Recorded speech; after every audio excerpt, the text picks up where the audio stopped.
তোমরা যারা ক্যালকাটা ইউনিভার্সিটির আন্ডারে সেকেন্ড সেমিস্টার এবং ফোর্থ সেমিস্টারের ছাত্রছাত্রী আছো এবং তোমাদের বাংলা সাবজেক্টটা মাইনর সাবজেক্ট হিসাবে আছে, তোমাদের জন্য আজকের ক্লাসটা খুবই গুরুত্বপূর্ণ।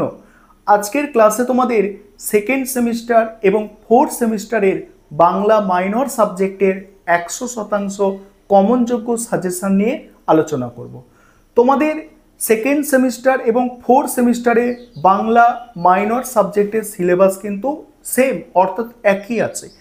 তোমাদের পেপারটার নাম হচ্ছে বর্ণনামূলক ভাষাবিজ্ঞান ও বাংলা ভাষা।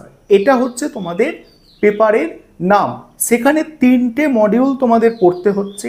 প্রথম মডিউল থেকে ধ্বনি, বর্ণ, অক্ষর এগুলো আছে। দ্বিতীয় মডিউল থেকে বাংলা ভাষার ধ্বনি পরিবর্তনের রীতি এগুলো পাবে, এবং থার্ড মডিউল যেটা আছে বাংলা ভাষার রূপতাত্ত্বিক আলোচনা, সেখানে বচন, লিঙ্গ, পুরুষ এই এই পার্টগুলো তোমরা পাবে। এবারে তোমরা সম্পূর্ণ সাজেশনটা দেখে নাও। আরেকটা বিষয়, তোমাদের কারো কারো মনে প্রশ্ন থাকতে পারে, স্যার সেকেন্ড সেমিস্টার আর ফোর্থ সেমিস্টারের সাজেশন এক কী করে হয়? দেখো, তোমাদের সিলেবাস সেম এবং সাজেশন একই হবে, তবে তোমাদের যখন পরীক্ষা কিন্তু অন্য টাইমে হবে। অর্থাৎ ফোর্থ সেমিস্টারের পরীক্ষা আগে হবে, তারপর সেকেন্ড সেমিস্টার।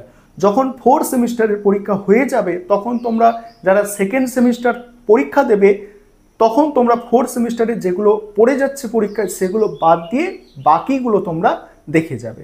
এখন তোমরা টোটাল সাজেশনটা দেখে নাও, আর এই প্রশ্নগুলো এখন থেকে তোমরা তৈরি করো। ফোর্থ সেমিস্টারের পরীক্ষা তো আর বেশি বাকি নেই।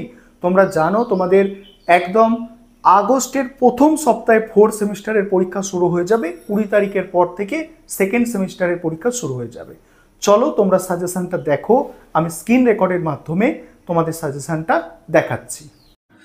এবারে তোমরা সম্পূর্ণ সাজেশনটা দেখে নাও। তোমাদের পেপারটার নাম হচ্ছে বর্ণনামূলক ভাষা বিজ্ঞান ও বাংলা ভাষা। তোমাদের সেকেন্ড সেমিস্টার এবং ফোর্থ সেমিস্টারে বাংলা মাইনর সাবজেক্টের সিলেবাস সেম, তোমাদের আগেই বলেছি।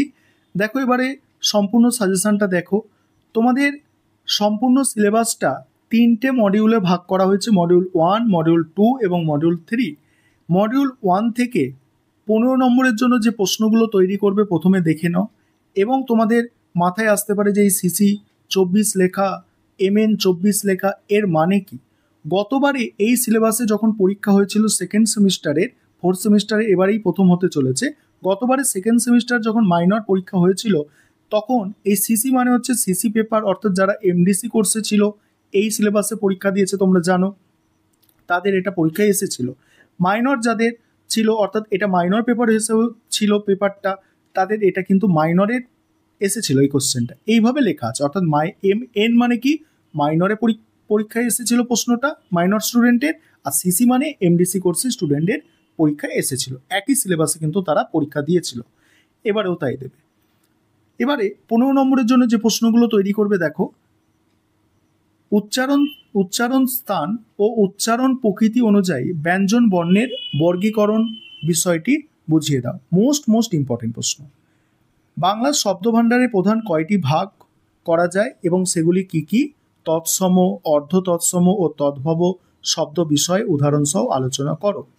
পরের প্রশ্ন, উচ্চারণ স্থান অনুযায়ী বাংলা স্বরধ্বনিগুলির বর্গীকরণ করো।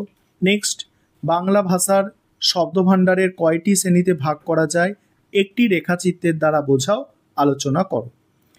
এবার মডিউল 2 থেকে দেখো যেগুলো করতে হবে। দেখো প্রথম প্রশ্ন, নিম্নলিখিত যে কোনো 3টি বিষয়ে উদাহরণ সহ আলোচনা করো। এখানে বিষয়গুলো দেখো, স্বরাগম আছে, নাসিক কি ভবন আছে, স্বর সঙ্গতি আছে, ব্যঞ্জনাগম। তারপরে দেখো বাকিগুলো তোমরা দেখে নাও। পরীক্ষায় 3টে বিষয় লিখতে বলবে, কিন্তু তোমাদের এগুলো সবই করে রাখতে হবে। আরেকটা বিষয় তোমাদের এখানে বলে নেই, তোমাদের জন্য এই পেপারে স্টাডি মেটেরিয়াল তৈরি করা হয়েছে। তোমরা যারা স্টাডি মেটেরিয়াল পারচেস করতে ইচ্ছুক আছো, স্ক্রিনে যে নম্বর দেখতে পাচ্ছ এই নম্বরে যোগাযোগ করে স্টাডি মেটেরিয়াল পারচেস করতে পারো। দেখো পরের প্রশ্ন, উপভাষা কাকে বলে? বাংলা উপভাষার সংখ্যা কয়টি? রাঢ়ী উপভাষার 3টি ধ্বনিতাত্ত্বিক ও 3টি রূপতাত্ত্বিক বৈশিষ্ট্য উদাহরণ সহ লেখো। তারপরে দেখো পরের প্রশ্ন বাংলা শব্দার্থ পরিবর্তনের যে কোনো দুটি ধারা সম্পর্কে আলোচনা করো। তারপরে উদাহরণ সহ বঙ্গালী উপভাষার 3টি করে ধ্বনিতাত্ত্বিক ও রূপতাত্ত্বিক বৈশিষ্ট্য উল্লেখ করো। তারপরে বরেন্দ্রী উপভাষার রূপতাত্ত্বিক বৈশিষ্ট্য লেখো। এবারে মডিউল 3 থেকে দেখো বিভক্তি কাকে বলে, বিভক্তি কয় প্রকার, কি কি, উদাহরণ সহ ভাগ নিয়ে আলোচনা করো। তারপরে আছে কি আর কাল বলতে কি বোঝো, বাংলা ব্যাকরণে কি আর অতীত কালের ভাগগুলি বুঝিয়ে দাও। নেক্সট প্রত্যয় কাকে বলে, শ্রেণীবিভাগ করে যে কোনো একটি শ্রেণীর প্রত্যয় সম্পর্কে সংক্ষিপ্ত আলোচনা করো। তারপরেই আছে বাংলা ভাষায় লিঙ্গ কয় প্রকার ও কি কি, উদাহরণ সহ পরিচয় দাও।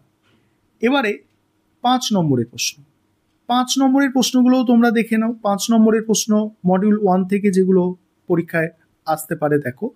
প্রথম প্রশ্ন অগান্তুক বা কিতরিণ শব্দ বিষয়ে সংক্ষিপ্ত আলোচনা। উচ্চারণের প্রকৃতি অনুসারে স্বরবর্ণ ব্যঞ্জনবর্ণের প্রধান পার্থক্য বিষয়ে আলোচনা করো। মৌলিক ও যৌগিক স্বরধ্বনি কাকে বলে, উদাহরণ সহ বুঝিয়ে দাও। বাংলা শব্দভাণ্ডারে নবগঠিত শব্দ বিষয়ে আলোচনা করো।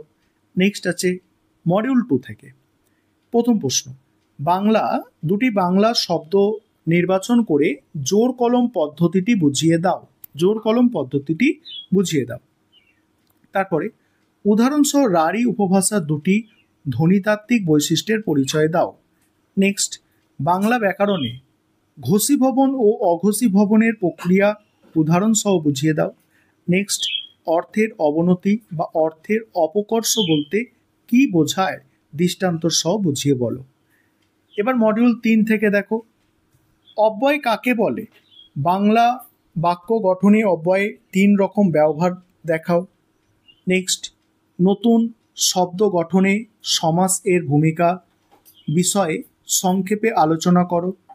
নেক্সট আছে দেখো বাংলা ব্যাকরণে পুরুষ কয় প্রকার, কি কি, উদাহরণ সহ আলোচনা করো।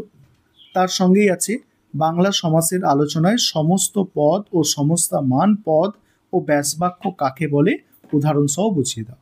এই হচ্ছে তোমাদের টোটাল সাজেশন। এগুলো ভালো করে করো, পরীক্ষার বেশি বাকি নেই, খুব কম সময় আছে, যত তাড়াতাড়ি পারো তৈরি করো।